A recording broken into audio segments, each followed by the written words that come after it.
I was running for Congress in the 9th District of Ohio here. So you got the word in. This was a big uphill battle of the incumbent. What are your thoughts right now? It's unfortunate, really. Marcy Kaptur has shown that she will not listen to her constituents. Obamacare was overwhelmingly beaten here in Ohio by 67% of the voters. Here in the 9th District, we voted overwhelmingly to get rid of it, yet Marcy Kaptur thought she knew best. And so now we're going to have to bear down and get ready for the biggest tax hike in the middle class history, with 4,000 new regulations coming through.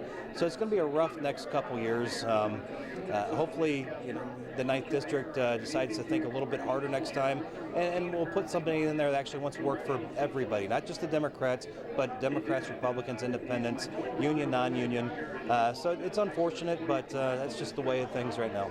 How hard did you fight to kind of get these votes coming your way and kind of coming up from someone that was such a history in politics? Well, just the simple fact of being honest and blunt, never backing down from a question and taking it to the people questioning me.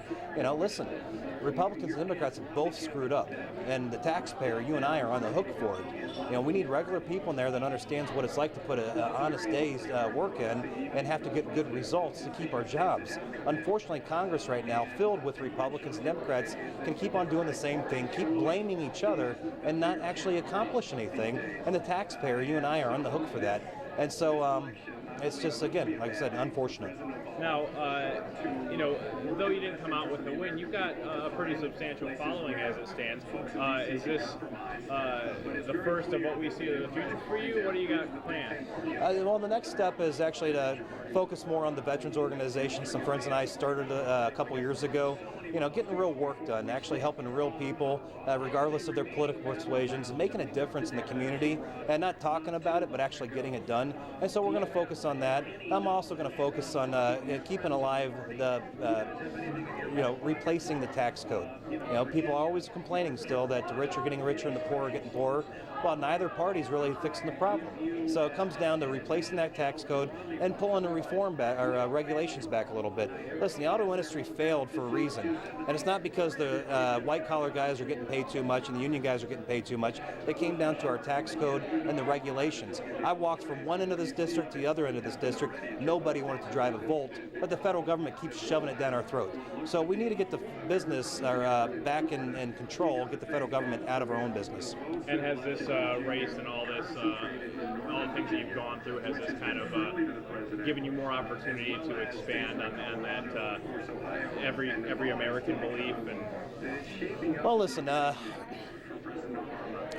lot of people sit here and look at me and think, well, he's rich, so he must be famous, and now he's made all these contacts. It's the perception of me has changed, but I'm still the same guy. I still put, my boots on every morning at 5:30 and go to work, try to get something done that's real and tangible, and that's where I'm going to continue. Hopefully I can take advantage of some of the situation, get some more revenue in for the veterans organization, get people more aware of what the problems are out there. It does no good to address the symptoms. You got to actually address the problem, and that's where I come back with taxes and regulations. That's the big issue right there, and that's where America can have the ultimate stimulus package, is by working on our tax code and the regulations that impede real progress. Is there anything else you'd like to add? I'd just like to thank everybody that helped me. From the local Republican Party here with John Steinbrook, he helped out tremendously. A lot of the volunteers, Alfonso, James, these guys really stepped up. A lot of people in the Tea Party helped out with John McAvoy and Tina Ashholt, and a lot of great people I met along the way, Phil and Andy. So no, I've met a lot of good people, and a lot of people helped out. My wife has been just a rock throughout all this. So I just appreciate the opportunity, and it's an incredible thing that a regular guy has run for Congress and has kept his integrity and did not sell out. And that was the important thing. When I said I was going to run for this, I said, listen, I want to show the American people someone can run for office and keep their integrity, and I have.